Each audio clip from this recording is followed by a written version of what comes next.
Ini kita bahkan belum berbicara mengenai apa sih yang perlu dilakukan oleh orang tua step by step. Tapi ini kita baru berbicara mengenai 3 isu utama. Yang ketiga tadi berarti kenapa? Nah, yang ketiga ini urutan itu sama seperti ketika Rasulullah Muhammad SAW tungkahul mar'ah di arba'. Ya, ya.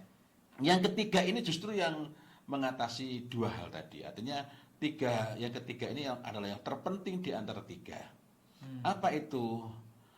Nilai-nilai. Maksudnya nilai-nilai itu gimana? Nilai-nilai yang diyakini dan dia hidup dengannya. Klise banget sih. Kita mengatakan klise karena ini kurang dihayati. Gitu ya. Agama, anak memperoleh pendidikan mungkin pengajaran, karena tidak semua pengajaran adalah pendidikan.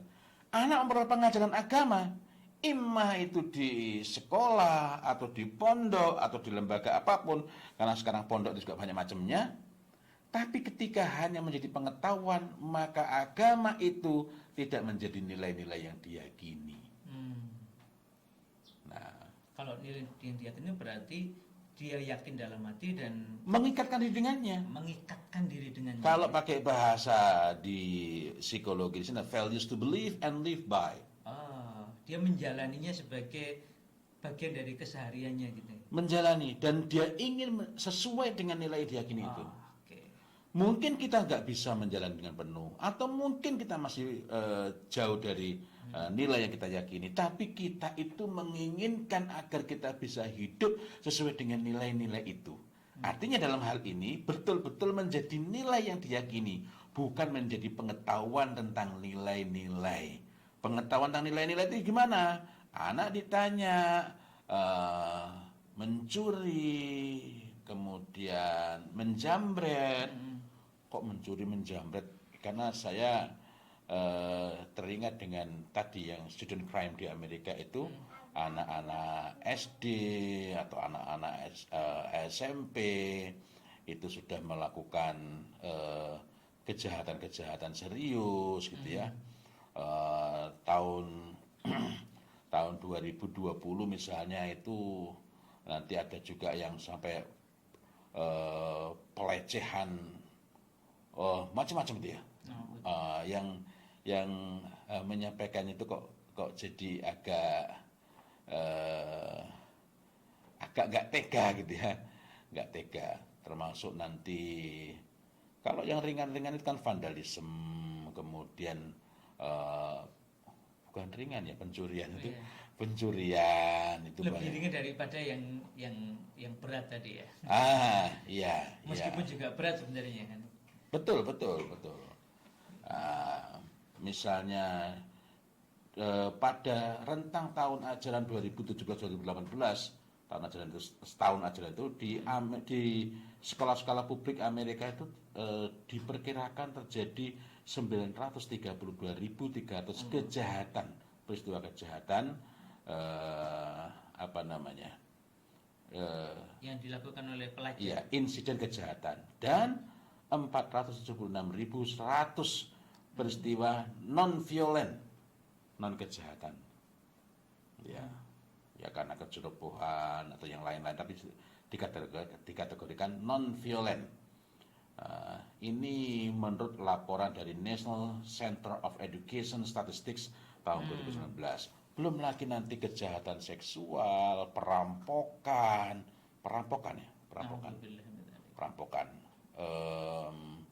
Kemudian nanti ada lagi penjambretan, kemudian nanti ada peristiwa-peristiwa penembakan dan sebagainya sampai ke sini ya. Jadi wajar kalau ada sebagian film kejahatan yang di Amerika malah menjadi baik tontonan box office Iya. Padahal itu jelas-jelas kejahatan itu. Tapi kok dijadikan tokoh ya. Nah, ini ini hal-hal yang apa nyebutnya itu? Hal yang bikin miris, mengerikan. Lebih ngeri lagi ketika itu justru menjadi model yang dibangga-banggakan niru. Nah, tapi poinnya berkenaan dengan perbincangan kita adalah Jadi ini harus ada proses untuk betul-betul kita berusaha menghayati sehingga ada usaha yang jelas untuk menjadikan agama ini sebagai nilai-nilai yang diyakini dan anak itu berusaha, berkeinginan, berkomitmen untuk hidup dengan nilai-nilai agama itu. Berusaha, berkomitmen untuk hidup dengan nilai-nilai agama itu artinya boleh jadi sebagaimana kita sendiri mungkin mungkin masih jauh, tapi kita berkeinginan untuk suatu saat pingin kayak ini, pingin seperti ini, pingin seperti ini. Nah, karena itu perlu proses penanaman iman yang benar, kemudian ada idealisasi, bukan idolatri, bukan idola-idola.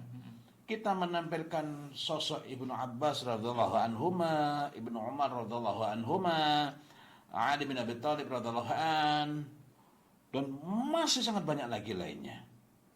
Itu kita takzim, kita hormat, kita memuliakan mereka semua, tetapi yang paling penting ini adalah apa? Values to believe and live by. Nilai-nilai yang diyakini dan hidup dengannya itu yang ditanamkan. Melalui cerita kisah-kisah orang. Melalui cerita maupun kisah-kisah itu penguatnya. Tapi hal pokoknya adalah menanamkannya dengan kalimat-kalimat perintah maupun kalimat-kalimat larangan, kemudian menyertai dengan ilmu. Menyertai dengan ilmu. Jika tidak, maka ini hanya akan menjadi pengetahuan saja gitu.